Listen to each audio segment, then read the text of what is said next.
नमस्कार। आज की कहानी है काबुली वाला। लेखक हैं रविंद्रनाथ टैगोर। तो रविंद्रनाथ टैगोर बहुत ही प्रसिद्ध लेखक और साहित्यकार रहे हैं। काबुली वाला। मेरी 5 बरस की छोटी बेटी मिनी बिना बोले पल भर भी नहीं रह सकती है। संसार में जन्म लेने के बाद और भाषा सीखने में उसने केवल 1 वर्ष का समय खर्च किया था।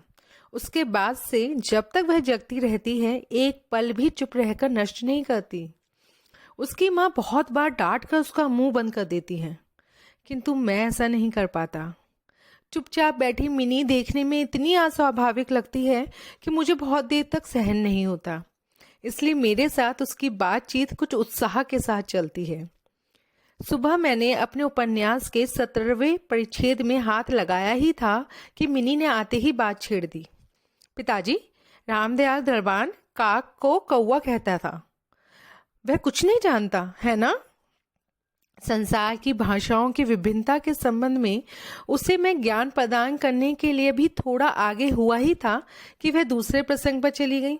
देखो पिताजी, भोला कह रहा था कि आकाश में हाथी सूंड से पानी डालता है, उसी से बारिश होती है।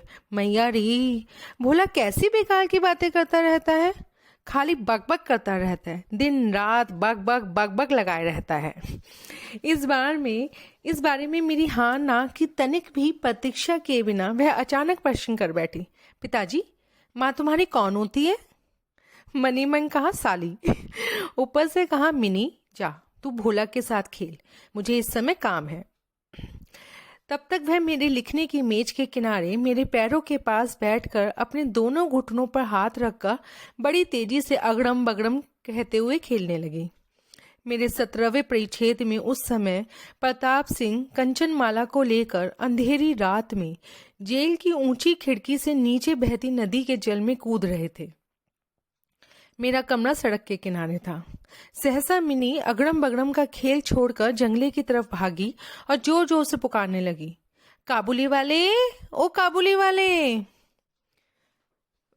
मैले से ढीले ढाले कपड़े पहने, सर पर पगड़ी बांधे और पीठ पर झोली लिए, हाथों में अंगूरों के 2-4 बक्स लिए एक लंबा काबुली वाला सड़क पर धीरे धीरे जा रहा था। उसे देखकर मेरी बेटी के मन में कैसे भाव उठे यह तो कहना कठिन है। उसने उसकी ऊंची आवाज में फिर से बुलाना शुरू कर दिया। मैंने सोचा बस अब पीठ पर झोली लिए एक आफत आ खड़ी होगी। मेरा 17वां परिच्छेद अब पूरा नहीं हो सकता। किंतु मिनी की चीख पर जो ही काबुली वाले ने हंसकर मुंह फेरा और मेरे घर की ओर आने लगा, तो ही वह झपट कर घर के भीतर में भाग गई। उसका नामो निशान भी न दिखाई पड़ा। उसके मन में एक तरह का अंधविश्वास था कि उस झोली के भीतर खोज करने पर उसके समान ही 2-4 जीते जागते बच्चे मिल सकते हैं। इधर काबुली वाला आकर मुस्कुराता हुआ मुझे सलाम करके खड़ा हो गया। मैंने सोचा, यद्यपि प्रताप सिंह और कंचनमाला की अवस्था इस समय बहुत ही मुश्किल है, तथापि आदमी को घर पर बुला लेने के बाद उससे कुछ न खरीदना अच्छी बात नहीं। कुछ खरीदा, उसके बाद 2-4 बातें भी हुई। अब्दुल रहमान, रूस, अंग्रेज आदि को लेकर सीमांत प्रदेश की रक्षा नीति के संबंध में बातचीत होने लगी। आखिर में उठकर चलते समय उसने पूछा, बाबू तुम्हारी लड़की कहाँ गई? मैंने मिनी के डर को समूल नष्ट कर देने के लिए उसे भीतर से बुलवा लिया। वे मेरे शरीर से सटकर काबुली के चेहरे और झोली की ओर शक की निगाहों से देखती रही। काबुली उसे झोली से किशमिश खुबानी निकाल कर देने लगा, पर वह लेने को किसी भी तरह से राजी न हुई। दुगने संदेह से मेरे घुटने से सटकर रह गई। प्रथम परिचय इस प्रकार पूरा हुआ। प्रथम परिचय यानी कि पहली मुलाकात इस प्रकार पूरी हुई। कुछ दिनों के बाद एक दिन सवेरे किसी काम से घर से बाहर जाते समय मैंने देखा मेरी बिटिया दरवाजे के पास बेंच के ऊपर बैठकर अनर्गल बातें कर रही है और काबुली वाला उसके पैरों के पास बैठा मुस्कुराता हुआ सुन रहा है और बीच बीच में प्रसंग अनुसार अपना मतामत भी मिश्रित बंगाली में बता रहा है। मिनी के अपने 5 वर्ष के इस जीवन में पिता के अलावा ऐसा धैर्यवान श्रोता कभी नहीं मिला था।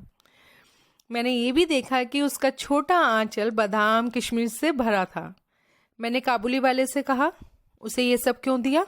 अब फिर मत देना। और मैंने जेब से एक अठन्नी निकाल कर उसको दे दी। बिना किसी शर्म के अठन्नी लेकर उसने झोली में रख ली। घर लौटकर देखा उस अठन्नी को लेकर पूरा झगड़ा मचा हुआ है। मिनी की माँ सफेद चमचमाते हुए गोलाकार पदार्थ को लेकर कड़े स्वर में मिनी से पूछ रही थी, तुझे ये अठन्नी कहाँ मिली? काबुली वाले ने दी है। काबुली वाले से अठन्नी लेने तू क्यों गई? अब मिनी ने रोने की तैयारी करते हुए कहा, मैंने मांगी थोड़ी थी, उसने स्वयं दे दी। मैंने आकर अचानक आई इस मुश्किल से मिनी का उद्धार किया और उसे बाहर ले गया। पता लगा काबुली वाले के साथ मिनी की दूसरी मुलाकात हो, ऐसा नहीं है। इस बीच में उसने प्राय प्रतिदिन आकर घूस में पिस्ता बादाम देकर मिनी के नन्हे कोमल हृदय पर बहुत कुछ अधिकार कर लिया है। मालूम हुआ उन दो मित्रों के बीच कुछ बंधी हुई बातें और मजाक चलते हैं।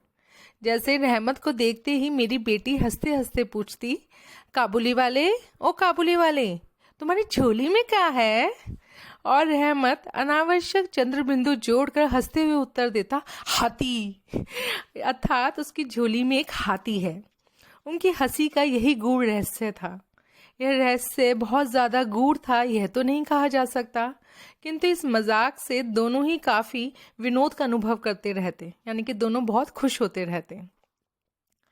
और सर्दियों की सुबह में एक बड़े और एक अबोध बच्चे का ये सरल हास्य देखकर मुझको भी बहुत अच्छा लगता। उनमें एक और बात भी प्रचलित थी। रहमत मिन्नी से कहता, मुन्नी, तुम कभी ससुराल नहीं जाओगी? बंगाली परिवार की लड़कियां जन्मकाल से ही ससुराल शब्द से परिचित रहती हैं, किंतु हमारे कुछ आधुनिक ढंग के लोग होने के कारण बालिका को ससुराल के संबंध में परिचित नहीं कराया गया था। इसलिए वह रहमत के अनुरोध को ठीक से नहीं समझ पाती थी। फिर भी प्रश्न का कुछ न कुछ उत्तर दिए बिना चुप रह जाना तो उसके स्वभाव के बिल्कुल उल्टा था। वह उलटकर पूछती, तुम ससुराल जाओगे? रहमत काल्पनिक ससुर के प्रति खूब मोटा घूसा का तान कर कहता, मैं ससुर को मारूंगा। सुनकर मिनी ससुर नामक किसी एक अपरिचित जीव की ऐसी बुरी हालत होने की कल्पना करके खूब हंसती। मिनी की माँ बड़े शंकालु स्वभाव की महिला थी। रास्ते में कोई आवाज सुनते ही उन्हें लगता कि दुनिया के सारे पियक्कड़ उन्हीं के घर को लक्ष्य बनाकर दौड़े चले आ रहे हैं। ये पृथ्वी हम चारों ओर से चोर, डकैत, शराबी, सांप, बाघ, मलेरिया, शूक, कीट, तिलचट्टों और गोरों से भरी पड़ी है। इतने दिन धरती पर रहने पर भी वह इस डर को अपने दिल से दूर नहीं कर पाई। रहमत काबुली वाले के संबंध में भी वे पूर्ण रूप से मुतमईन नहीं थी। उस पर नजर रखने के लिए उसने मुझसे बार बार अनुरोध किया। उनके शक को मैंने हंसकर उड़ा देने का प्रयत्न करने पर उन्होंने मुझसे एक एक करके कई प्रश्न पूछे। क्या कभी किसी के बच्चे चुराए नहीं जाते? काबुल देश में क्या गुलामी प्रचलित नहीं है? क्या एक भीम काय काबुली के लिए एक छोटी सी बच्ची को चुरा ले जाना क्या बहुत मुश्किल काम है? मुझे स्वीकार करना पड़ा। बात असंभव हो ऐसा तो नहीं, किंतु अविश्वास्य है।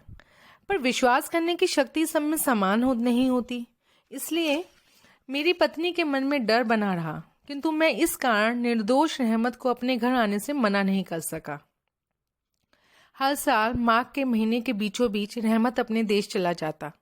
इस समय वह अपना सारा उधार रुपया वसूल करने में बड़ा व्यस्त रहता। दूर दूर घूमना पड़ता, पर फिर भी वह मिनी को एक बार दर्शन दे जाता। देखने पर सचमुच ऐसा लगता मानो दोनों में कोई षड्यंत्र चल रहा हो। जिस दिन वह सवेरे ना आ पाता उस दिन देखता कि वह शाम को आ पहुंचा है। अंधेरे में कमरे के कोने में ढीला ढाला कुर्ता पजामा पहने झोला झोली वाला उस लंबे आदमी को देखने पर मन में सचमुच ही अचानक एक शक उठने लगता। किंतु जब देखता कि मिनी काबुली वाले, ओ काबुली वाले कहती हंसती हुई दौड़ी चली जाती और इन दोनों का उन दो बेमेल उम्र वाले दोस्तों में पुराना मजाक चलता रहता तो दिल खुशी से भर उठता। एक दिन सवेरे मैं अपने कमरे में बैठा प्रूफ रीडिंग कर रहा था।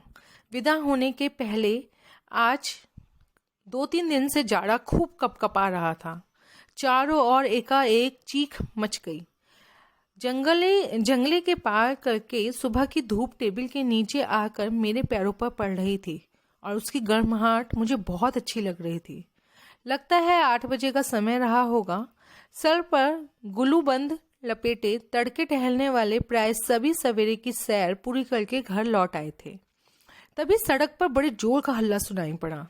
आंखें उठाई तो देखा 2 पहरेदार अपने रहमत को बांधे लिए जा रहे हैं। उसके पीछे तमाशबीन लड़कों की टोली चली आ रही है। रहमत के शरीर और कपड़ों पर खून के दाग हैं और एक पहरेदार के हाथ में खून से सना एक छुरा है। मैंने दरवाजे के बाहर आकर पहरेदारों को रोककर पूछा, मामला क्या है? कुछ उनसे और कुछ रहमत से सुनकर मालूम हुआ कि हमारे एक पड़ोसी ने रामपुरी चादर के लिए रहमत से कुछ रुपया उधार लिया था। उसने झूठ बोलकर रुपया देने से इनकार कर दिया और इसी बात को लेकर कहासुनी करते करते रहमत ने उसको छुरा भोंक दिया।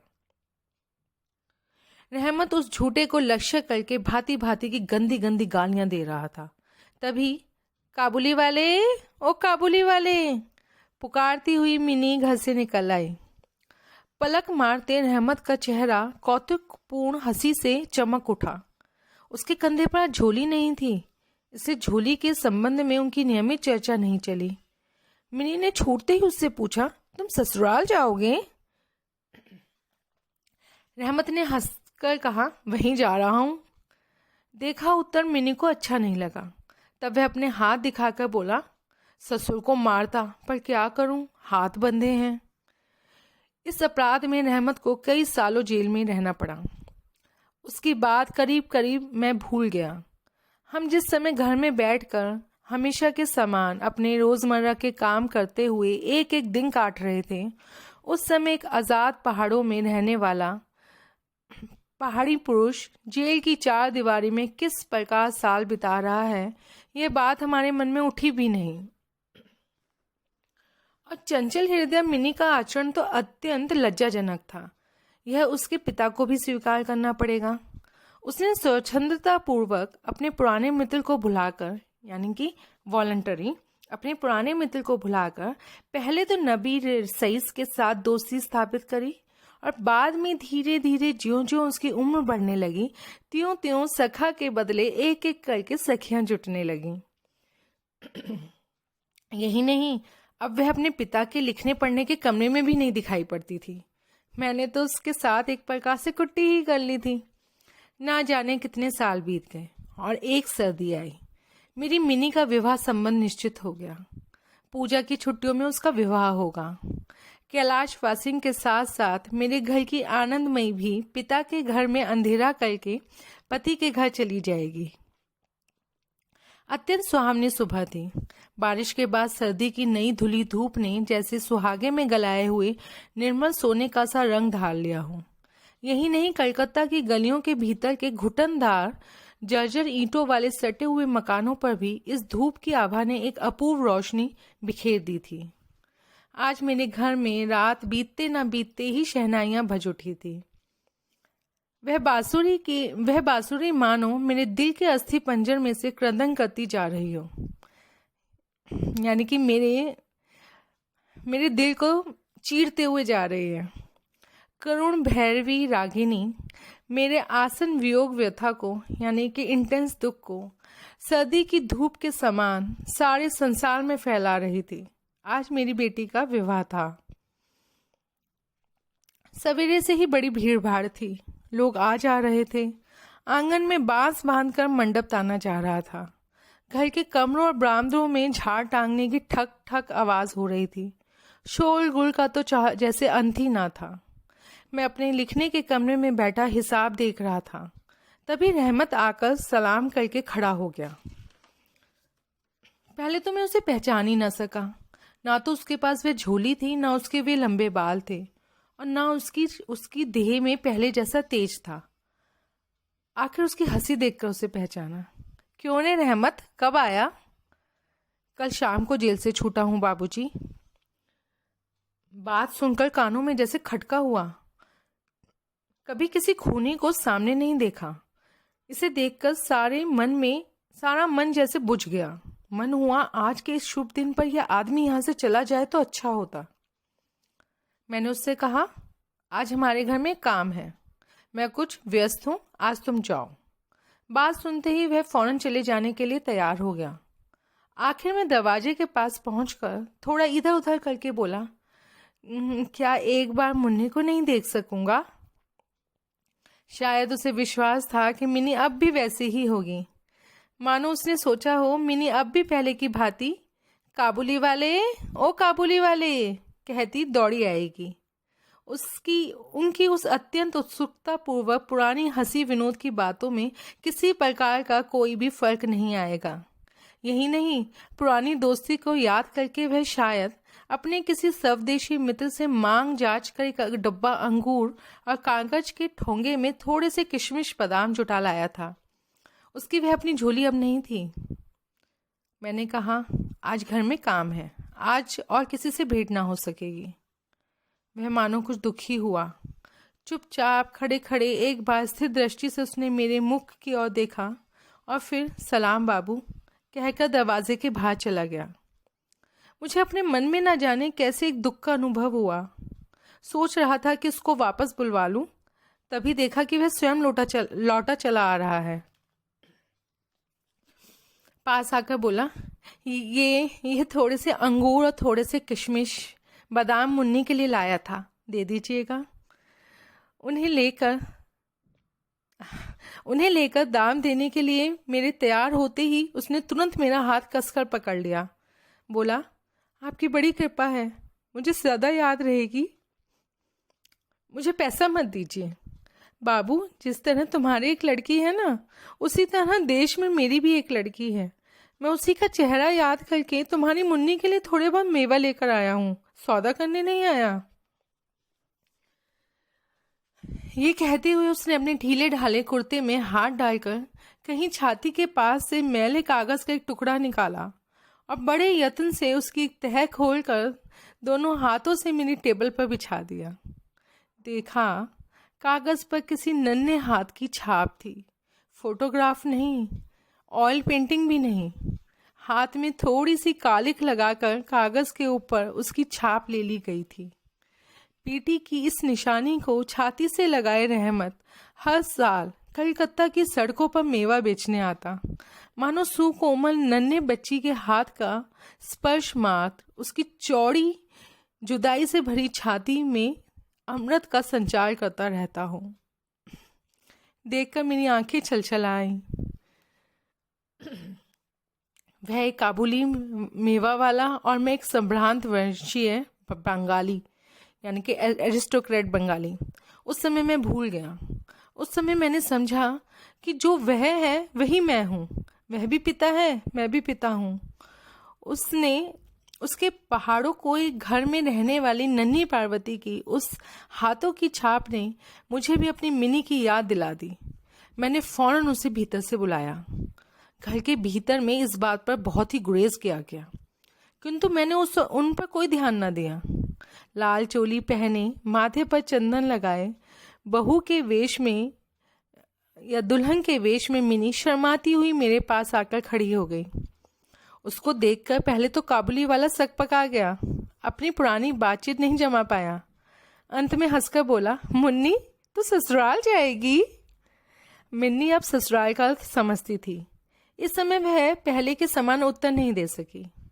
रहमत का प्रश्न सुनकर शर्म से लाल होकर मुंह फेर कर खड़ी हो गई। जिस दिन काबुली वाले से मिन्नी की पहली भेंट हुई थी, मुझे उस दिन की बात याद हो आई। मन ना जाने कैसे दुखी हो उठा। मिन्नी के चले जाने पर गहरी सांस लेकर रहमत जमीन पर बैठ गया। अचानक उसकी समझ में साफ आ गया कि इस बीच उसकी बेटी भी इसी तरह बड़ी हो गई होगी। उसके साथ भी एक नई मुलाकात करनी होगी। वह उसे बिल्कुल पहले जैसी नहीं मिलेगी। इन 8 वर्षों में उस पर क्या बीती होगी, यह भी भला कौन जानता है। सवेरे के समय सर्दी की कोमल धूप, कोमल सूरज की किरणों में शहनाई बजने लगी। रहमत कलकत्ता की किसी गली में बैठकर अफगानिस्तान के किसी रेगिस्तान पहाड़ का दृश्य देखने लगा। मैंने एक नोट निकालकर उसे दिया और कहा, रहमत, तुम अपनी लड़की के पास अपने देश लौट जाओ। तुम्हारे मिलन सुख में मेरी मिनी का भला करें। इन रुपयों का दान करने के कारण शादी के उस समय थोड़ी कटौती करनी पड़ गई। जैसे सोची थी बिजली की वैसी रोशनी नहीं की जा सकी। फौजी बैंड भी ना आ सका। घर के भीतर में स्त्रियां बड़ा असंतोष प्रकट करने लगी, किंतु दुआओं से मेरा शुभ उत्सव उज्जवल हो उठा। धन्यवाद। आशा है आपको ये कहानी पसंद आएगी।